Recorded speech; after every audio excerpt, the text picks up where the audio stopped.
Hey, how's it going, guys? I'm Paradoxic, and welcome back to Lucifer. This time we're on Season 5, Episode 3, titled Diablo, which is the Spanish word, I believe, for devil. Diablo, El Diablo. I think so. Diablo. Is it not Dante. Dante is another name, but Diablo, I believe, is a Spanish name for devil, so... Yeah, but last time we had Lucifer, and everyone discovered that Lucifer wasn't really who he said he was. He was actually Michael. By the end of the episode, 3 people knew. Well, Maze found out anyway. She attacked Michael, thinking he was Lucifer, wanting to kick his ass for leaving her in the first place, so she knew from the get-go. And Menadil figured it out after a while. And also Chloe, she spent the entire episode kind of drawing out more and more of his tells and figuring out that it wasn't really him.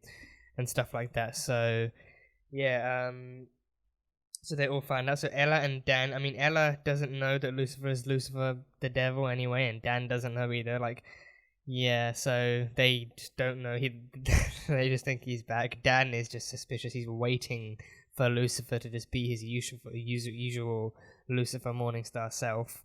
And things like that, so we have that, and then Ella was her usual sweet, charming little self. She just couldn't stay mad at him for too long. She immediately forgave him, stuff like that. So yeah, so we had all of that stuff going on, and then by the end of it, Lucifer kind of changed his plan from wanting to destroy Lucifer's. Michael changed his plan from wanting to destroy Lucifer's life to wanting to take it and live it as his own instead, after realizing how important these people were to him. So he was kicked out by both Menadil and by Chloe after they both discovered the truth. So that was that. And then he left Chloe with a little present. He told her the truth about her creation, about her birth, that she was just created by God to specifically cross paths with Lucifer and be his little plaything. So, I think being a detective, she's going to put 2 and 2 together and start to make sense of a lot of more things that has happened in her life and between her and Lucifer. But I am interested to see how they actually approach it, and how she approaches that kind of revelation. Like, especially thinking like the way Michael revealed it to her. I'm curious to see how she might approach that kind of revelation with different levels of negativity and positivity and stuff like that. So yeah, we had that, and then at the very end, Menadil visited Lucifer in hell and convinced him and tried to get him to return by warning him of what was happening on Earth. So I don't know how soon we might get Lucifer to come back. I don't know how soon they might get that to happen, but yeah, everything's happening really fast. Everything is happening a lot faster than I'm actually anticipating. So this is barely 2 episodes in. This is literally just 2 to 3 episodes in. So it's like literally the first half of the season. So yeah, I guess we'll see how things go, but that is pretty much all I've got from episode 2. So on to episode 3, Diablo. If you guys want the full-length watch-along, the full-length reaction for this episode, that will be over on Patreon, so you can go check that out over there. But yeah, episode 3, Diablo. Let's go. Yeah. Is there somewhere else that we can talk? Where are they? Oh, in a circus. Conversations in the hallways, and Kenneth doesn't mind, do you, Kenneth? It's not funny. It's not funny. No. He's not in the Silver City now, is he? So excuse me while I go touch him. Okay, this is how we return him. See how that's a poor choice of words. Just hold the fort while I'm gone. So Menadil has to... And Menadil has to look after Hell while he's gone, really? It's Lucifer. Do you really expect me to fall for that again? Cut yourself. Look at the hair. Well, the perfectly arranged pockets. No, cut yourself in front of her. Show your blood. Get this, he told me that I was a gift from God. That's what he said. That's not true, right? Oh, she doesn't believe him. Lucifer, I am not. Oh, he can't lie to her. A gift from God made just for you, right? He can't lie to her. Yes. Hey, got a body at WB Studios. Warner Brothers Studios? They have that in this universe? No, not in. They have a Warner Brothers in this universe? Perfect timing. I made something for you. Oh no, this is the real Lucifer. Like no, this is the real Lucifer. Why on earth would I want that? Detective, wait. No, I don't have time for this. He was a TV writer, showrunner, in fact, in charge of a series that shoots here on the lot. What dude's gotta series? figure. Somebody else has a plan What's for the him, series? Yeah.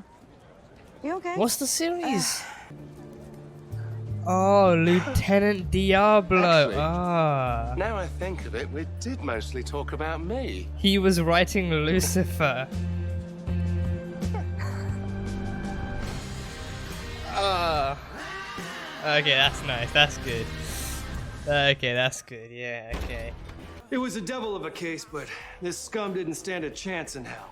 Oh, Jesus. Oh, the frosted tips. Oh, that's not a good look. I don't get it. Like I keep telling you, Detective Doofus. Ah, this is Dan. This is Dan. I think I recognize the actor, actually. Like, that actor. I think I recognize him Everyone. from somewhere.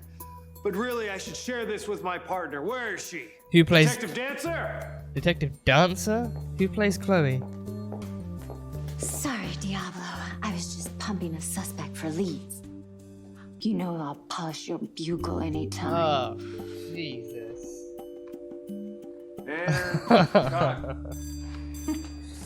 Great. Is this an actual TV show or is this some other kind of homemade Is that how you media? describe me to him? Of all the things you've done to hurt me, this might cut the deepest. The piano, yeah, I knew it. The piano. Oh, Maze. Maze. Lucifer. That's Lucifer. I missed you while I was gone. Real Lucifer. Real Lucifer. You know, there was a few tough nuts down there, and there were times I could have really used your blade. Oh. Lucifer. Oh, yeah, she still hates you. She hates you just as much. Wait. You're not my servant anymore. By all means, you're welcome to How's he join me. bleeding? Chloe's nowhere near him. Wings, you idiot! Well, Amenadiel does. Why didn't you just ask him to fly you down there? But she's a demon, so she has power. Yeah. Oh, it's Diablo. What are they doing? Trying to solve the case, of course. We can do it on TV. Why not in real life? Because you're not qualified And detectives. how did you find out about this place? I found this. Oh, Matchbox. Where Matt was killed. You stole evidence from the crime scene. Well, to be fair, Detective, that is absolutely on brand. Well, this is really bringing. I mean, the it first back. time they Almost met, he forgotten how much smoked fun evidence. solving murders is. Oh, whoa, that's a penis. That's a tattooed Oh, penis. it's a dick Some pic. patterns are harder Ah. to change than others. Wow. Ah. Looks familiar. Wait, you know The Chris? dick looks familiar. Yes. A tattooed. Jeez. The dick is bad enough, but a tattooed one? The knowledge that you're the plaything of a cruel, uncaring god. The suffocating feeling that everything you've ever accomplished is meaningless. Okay, Lucifer. You're the perfect person to ask about these things, No, Daniel. look at Tell me, when Lucifer. you were born. Diablo dead. Diablo's dead. The devil died. He was too vulnerable around Dancer. Too vulnerable. Found the murder weapon. Huh. It's actually a prop from the show. Supposed to be the only blade that can kill the devil.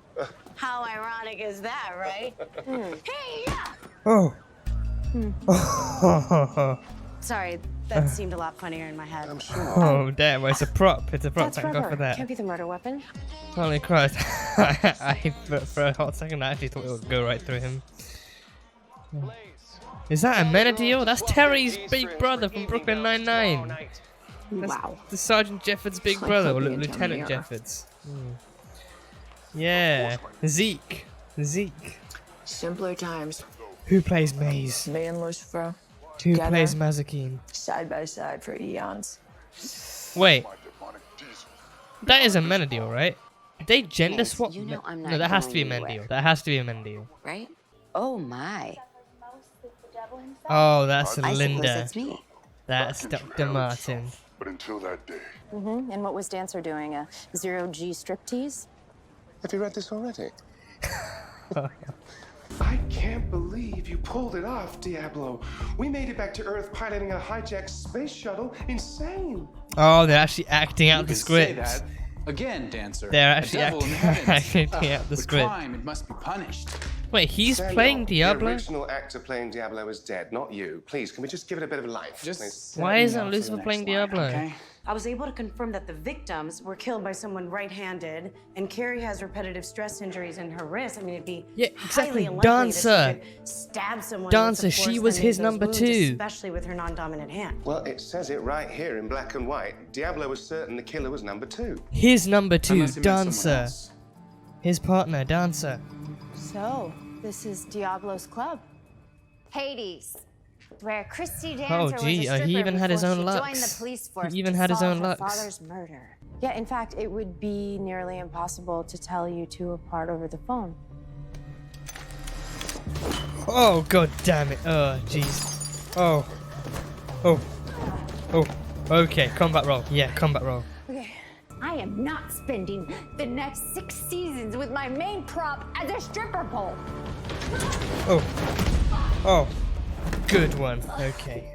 Good one. I mean, who cares if Lucifer left me, right? Oh, Chloe left me.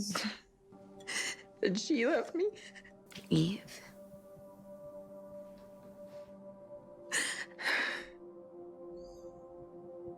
You thought that you were better than me. The great Lucifer morning star, but you're not, are you? You're just Samael. Stop calling Samael. me That's his that. old name. All right. Why don't I call you what you know you really are? The devil. Unworthy. Oh. Oh. Oh. Oh, damn. Oh, okay. On his piano, of all things. Oh, not the eyes, not the eyes. The eyes are very precious. Oh, there we go. Oh, there we go. Oh, he's just using the piano. He's literally just using piano pieces. You may want credit for my decisions, but Oh, Maze's knife. Maze's demon knife. I'm confident this one is all mine. Oh. Oh, he scarred him. He scarred him. Oh, that's gotta hurt. Yeah, that has to be him because he's not scarred, yeah. So, Yeah, that'll be an easy news is- distinguisher. Yeah. Our situations are nothing alike. You are an angel. You deal with celestial craziness all the time. I am just a person, Lucifer. That's actually fair. That's actually a fair point. Just a person. I thought what we had was real. It is real. It is real. God can go screw himself. It is real. Oh, that's she left quite Michael. abruptly, actually. I can see the scars. Quite That's upset. Michael. That's Michael. I can see. I can see those scars from the shadows. You're not upset with Lucifer. It's Michael. Oh, that is a nasty scar. You Yeah. should be.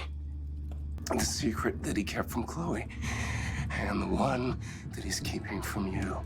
Oh God, what secrets are there now? I can tell you how to find it out for yourself.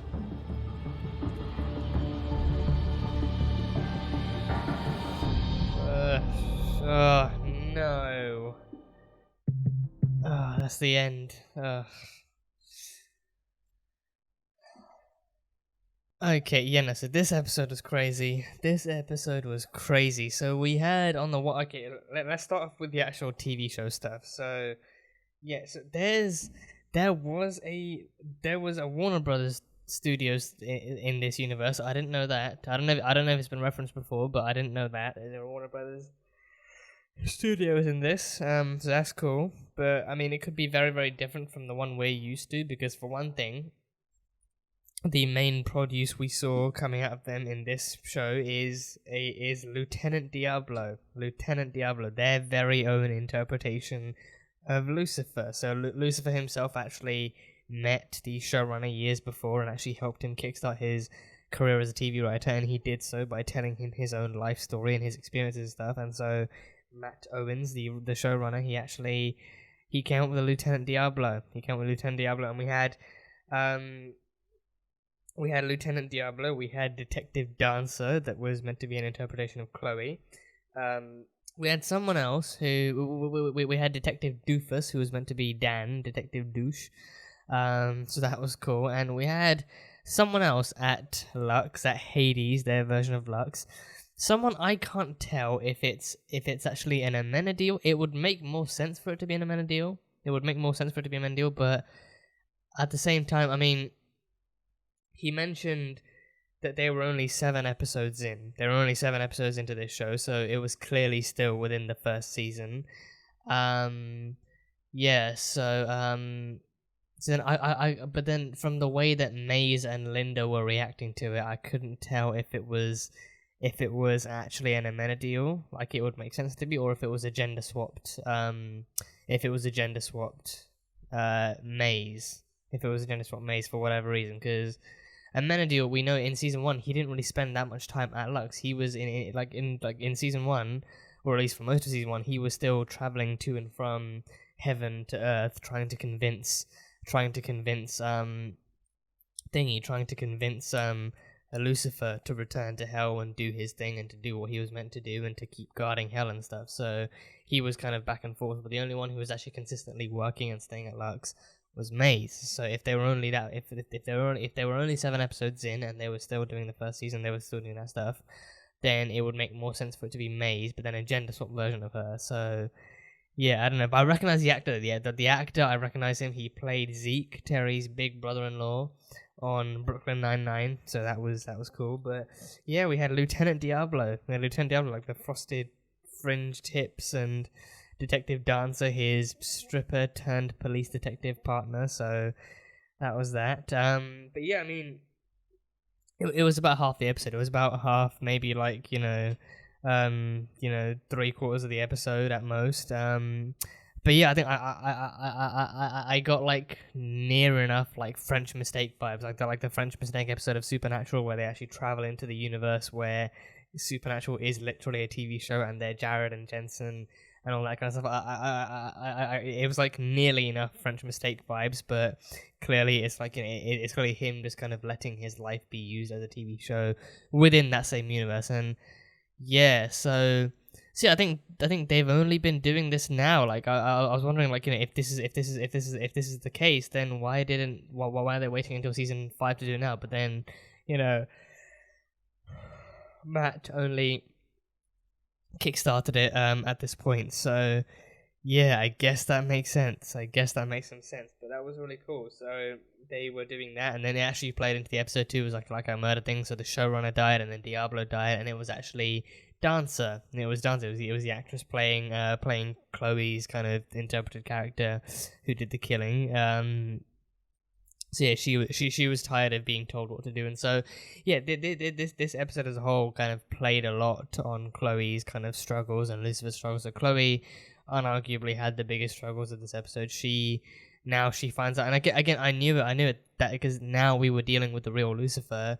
Lucifer would never lie, but most importantly, he would never lie to her. So if she actually asked him if what Michael told her was true, he would be compelled to tell the truth. He would be compelled to tell her, yeah, unfortunately so. So yeah, so the entire episode from that point onwards, we saw her kind of struggling to cope with the fact that, for one thing, none of the stuff that she's done, she was kind of struggling to, decide between what things she did was her own actual choice and what things she did was God's choice, and also the fact that she was literally born because God willed it to be. God wanted someone to manipulate Lucifer, and so he created Chloe. Chloe wasn't born because of some biological chance. She was born literally because her parents couldn't have kids, and then God literally sent his son Amenadiel to bless her parents with the kids because he thought he could use that child to actually tool around and play around with Lucifer. So yeah, like for her to feel like that, for her to feel like her existence is literally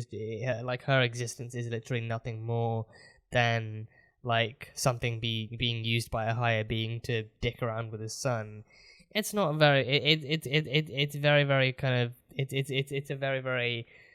It's very justified in bringing about an existential crisis. Like she's been living her life thinking that she's a good cop and that she's good at her job and that she meets all these people and that she has this family and everything, and then all of a sudden she's like, wait. So she was created literally just so that God could actually manipulate his son, his rebellious, devilish son. So yeah, like seeing that playing out in this episode was actually a really really cool thing to see. So yeah, and even mentioning it with the even bringing in the whole Lieutenant Diablo thing, even the actress herself having that dilemma of feeling like she had no control, she just followed the script, she wanted to do more. she wanted to do more than just be a character who was like a stripper turned detective and being used just for that kind of, you know, appearance and stuff. She wanted to do more, but she had no choice but to follow like a superior. You know, the writer and the showrunner being her superiors, telling her what to do and how to be and how to act and stuff like that. So yeah, like executing it in that style, I think was actually really good, because I think again they're dealing with a TV show within a TV show. So, you know, Chloe feels like she's following a script that God herself has written out for her, and like she has no choice but to actually follow it. So it was a really cool way of actually exploring that. It was a cool way of exploring that. I think, as per usual, it brought a very kind of unique kind of comedy to like a Lucifer style comedy to one of its own episodes. So. Yeah, I like that they actually changed the title card too. They actually changed the title card from Lucifer to Lieutenant Diablo to fit in with the show being there. So, yeah, but yeah, I think having Warner Brothers in this is actually surprisingly cool. Like, I mean, the show is not a Warner Brothers product, I don't think. I mean, I don't know if Warner Brothers owns any of the rights to this, because I think, no, I think they don't, do they? No, what? No, I think... The DC stuff is... No, I think it actually might be. Wait, is it? I think it might be, because I think WBTV did like WBTV does work with the CW to do their shows. Yeah, like the CW showrunner works with the president of the WBTV to actually do the CW show, like did like the Arrowverse shows and stuff. And Lucifer is somewhat confirmed to be a part. I mean, pre-crisis, Lucifer was confirmed to be part of like the CW, which is also owned by WBTV, or at least works with them in some fashion. So, yeah, I don't know. Would Warner Brothers maybe so? And I think Warner Brothers is the studio involved with the DCEU, right? Like with the movie side. I believe so. But I don't know. I don't know for sure. But I do remember even pre-Crisis in the Lucifer cameo that happened in Crisis. We saw that HBO is a thing, because they had the... Well, I think, was it HBO? No, they had a Watchmen poster. No, not the HBO actual TV show Watchmen that we have going on right now, but the actual Watchmen from back then. They had that. So I think that might have been made by Warner Brothers, I think. Oh, it started with Fox, but then actually moved on to Warner Brothers. Yeah, Warner Brothers. Yeah, and Warner Brothers works with DC. Yeah, Warner Brothers works with DC. Yeah. Okay, so yeah, that makes some sense. But then I think in this one, Warner Brothers is a completely different Warner Brothers. It's not like it's not maybe nearly the same one. It's maybe partially, but the main product we're dealing with here is Lieutenant Diablo, the TV show that they actually do. So yeah, either way, it's cool. But yeah, then we find out that both Chloe and Lucifer, albeit in different ways and to different severities, but both Chloe and Lucifer are victims of life manipulation, of lifetime manipulation. Like, I mean, yeah, like Lucifer, he was created just to be an angel. He was created by God just to be like a living celestial being. But his life choices, his actual choices, like so, him his rebellion, him leaving hell, and him doing all this stuff has all most of the big stuff he's done in his life has actually been manipulated and like suggested to him by Michael, or at least the suggestions have been whispered down the line by Michael and eventually reached him, and he's been encouraged to do it, and then he's actually executed those ideas. Everything he's done, has always been some kind of chain link reaction started by Michael. So yeah, I think, but then I don't know. I mean, the rebellion thing, like it doesn't make much sense to me, because like Lucifer's already like the way Lucifer's talked about the rebellion is like he's always kind of, I think he's talked about it like he's always had those feelings. So like I don't know if it would make much sense for Michael to be the one who like started those kind of decisions, because I think if Lucifer always felt that way about God and the way things are run, then it wouldn't really take so much. I mean, Michael could light the spark. He could actually he could be the voice that secretly starts up a few more voices that actually voices the encouragement for it. So he could actually be the one who senses that Lucifer wants to do this, but then he's actually the push. He's actually the distant driving factor to push Lucifer to do this. Actually, just he tells other people to spread the word, and then he actually he actually gets enough people talking to Lucifer to encourage him to do this. So, you know, Lucifer, he's like, you know, like if you want to do a rebellion, it's like you encourage other people to, you know, partake in the rebellion with you. So if Michael then speaks to enough of the angels and stuff and the demons actually there, then he actually, you know, shows Lucifer that enough people encourage him and want him to actually conduct the rebellion. So then he starts doing that.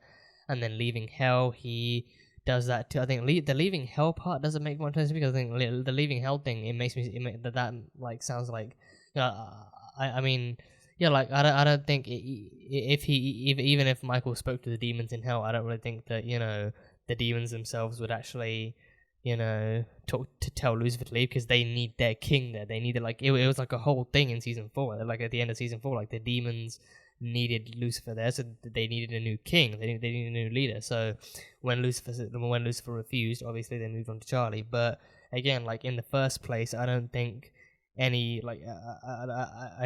I don't think much talk from Michael would actually encourage them to try and, you know, convince Lucifer to leave just so that Michael's plan would work. But I don't know, maybe I'm misreading the situation. Maybe there's more to it than that. But either way, for the most part, Lucifer's biggest life decisions have always been secretly spun by Michael. So yeah, so in a way, Lucifer and Chloe are both victims of manipulation, but to very different severities. I'm glad Chloe pointed that out, because I was going to say something. I was going to say that, you know, yeah, you are, but not nearly to the same length. Like, Chloe was literally created for the sole reason of manipulating you. Having to deal with that is very, very different to having to deal with the fact that your brother may have manipulated a few of your life choices. Like, you were still created as an angel, as the son of God. But Chloe was literally, like, Chloe's parents were originally infertile, but then, you know, God decided that, you know, he could change that just for the purpose of actually, you know, of his own self-interest. So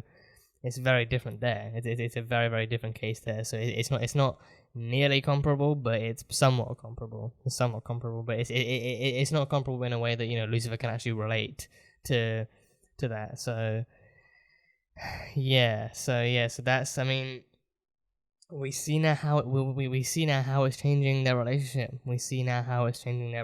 And their dynamic and how they work and everything. And Chloe feels all too different. And I think Lucifer isn't really, I don't know if Lucifer's giving her as much space as he thinks. I think this episode they still kind of work the case together, which is their usual day-to-day routine. But at the same time, it's like, you know, Chloe, this is